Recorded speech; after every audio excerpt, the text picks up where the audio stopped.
Back in the 70s when I was just a young girl, this bathroom, well, it would have been an absolute showstopper, but now it's more like a little bit of a shocker. But with a few cosmetic changes, we can give this the look of a luxury day spa.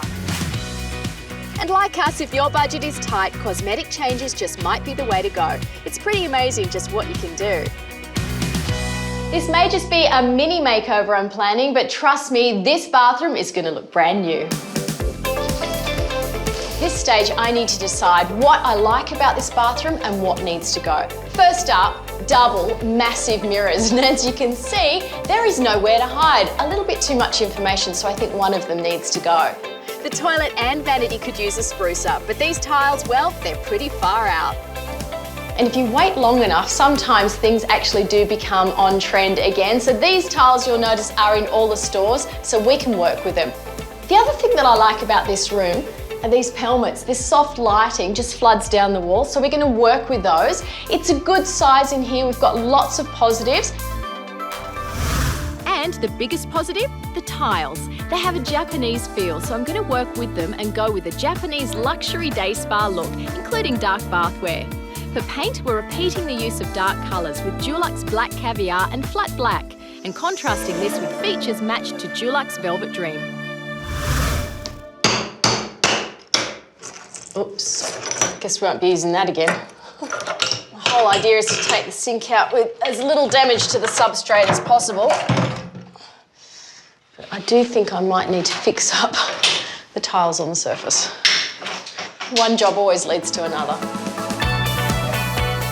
If you're after a new look toilet for not a lot of effort, honestly, you could simply get away with just changing the cistern and the toilet seat. It all depends on the toilet base pan that you actually have. And really how far you want to take things. This one, well, it's a little on the old side, so I'm going to replace the whole lot. It's just up to you. So what Scott's actually doing is he's breaking away the concrete at the back of the pan. That's what's holding it down in place. It's a little bit messy, but you know, it's going to be worth it.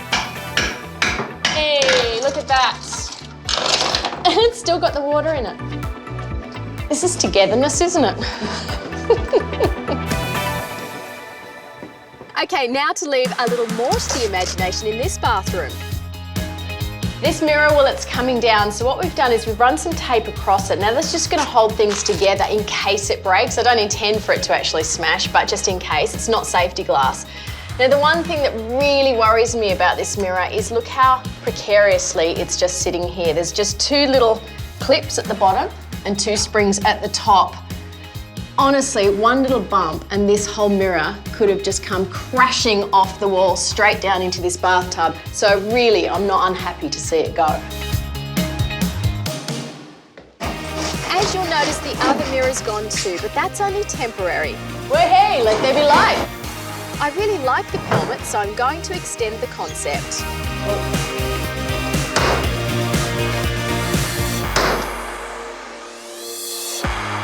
By connecting the two pelmets together with this extra timber, it just adds some continuity to this room and adds a really nice feature. And I know what you're thinking, she's gone right across the window, doesn't that look strange? Well, trust me, a little later, it's all going to come together. That will become the main design element of this room.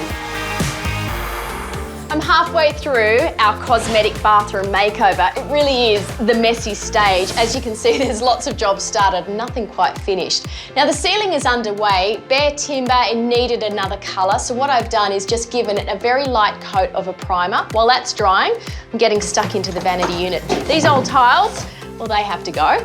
And then with that clear, this timber, well, it's in good condition, so a very light sand is all it needs before it gets its top coat colour. And to create cohesion and unite all the dark colours in this bathroom, I'm painting the window frames as well. Some things in a bathroom you just can't replace or even need to, but with a can of spray paint you can coordinate everything. Now these old fan vents, well, they go yellow over time. A quick spray does the trick nicely.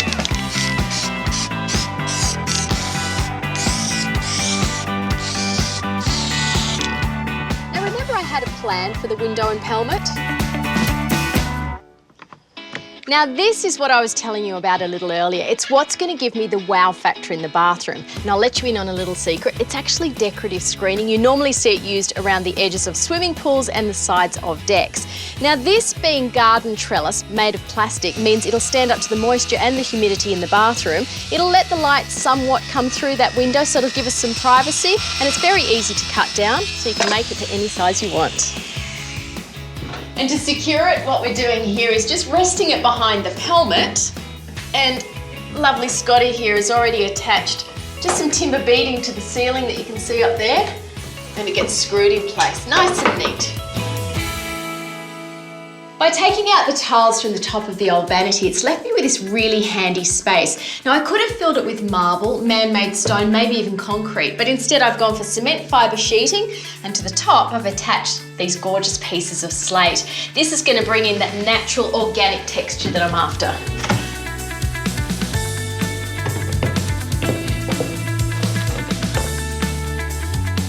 It really is the little things that do make the difference. That old yellow crazed toilet, it just made this whole bathroom really dated. So by replacing it with this new unit for less than $300, it's made a massive difference.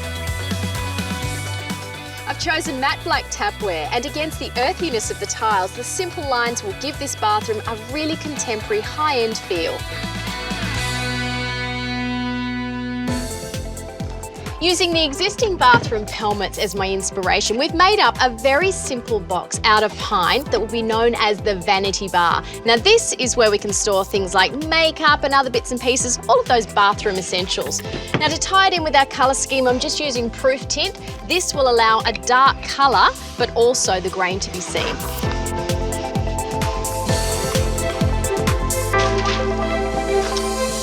Remember I said big mirrors can sometimes give away a little too much information? Well, I wanted to include this mirror in here. I just wanted to cut down on the view. So what I'm using here is some of this. It's a frosting spray. It's fantastic. It gives you a really thin film, which makes it opaque across the mirror. And then where the frosting meets the mirror, well, that's where our vanity bar is going. And now for more of the soft touches that'll bring this bathroom together.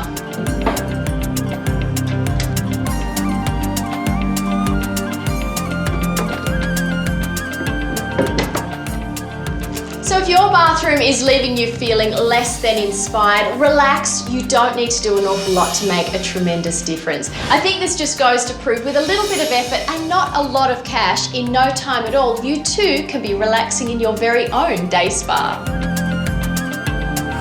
What a great place for a kids' party. Of course, you can have games and food and all the usual suspects, or you can really go to town and theme things. I'm thinking a monster theme could be really fun. So let's start with Kraken. Now he's the one that's going to welcome everyone to the party. Character shapes are so much fun, and you can make them with cardboard or pretty much anything you've got. This stuff's fantastic to work with. It's called core flute. You can buy it in big sheets like this for around $11, so it's good value. It paints and cuts so easily. So I've started with Kraken's head, and also he's got 8 tentacles, and this beautiful blue is a really nice base colour.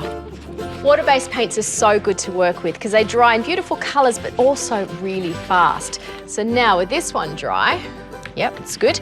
I can just use a fine kind of pointy brush and some orange paint just to add some details down one side. And once that's dry, a slightly lighter colour again, just to create little suckers. All that's left for the Kraken now is to add some eyes. Then he's ready to take up his position around the door.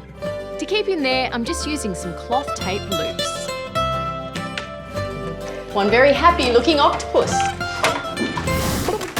These monsters, well, they're sailing the high seas, so let's make the place look ship-shape with some portholes all the way around. You can make these just using plastic plates. Remove the centre of the plate. Mum and Dad, that's your job.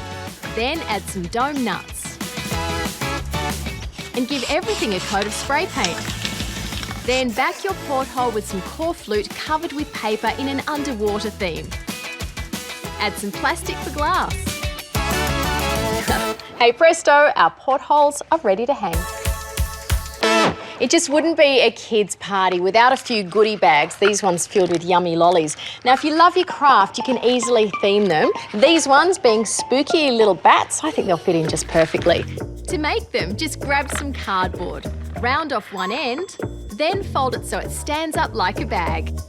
Glue it to some bat wings, attach the lollies inside and fold the top over. Then just add some fangs. Then some little joggle eyes just on the front. And that is all you need to do, and they'll sit up nice and straight. Okay. For a quick and colourful backdrop, I think this is a great little party trick. Just grab some of those cheapy plastic tablecloths and cut them into long, squiggly strips. This looks a little bit watery, don't you think?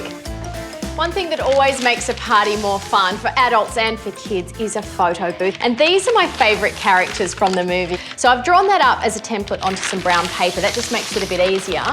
And I've also transferred it just using some chalk. Now with the colours, so I can just fill in the details. With the painting done, cut out the mouth and add the final detail using a black marker pen. Just to stabilise things and stop the kids from knocking this flying, a couple of buckets full of pebbles with some broomsticks and some cloth tape do the trick nicely. All right, Tara, say cheese. All that's left now is to add the finishing touches to this monster party. As with any party, it's always more fun when you theme the food to match the mood. What a great transformation! A perfect party spot for any little monster.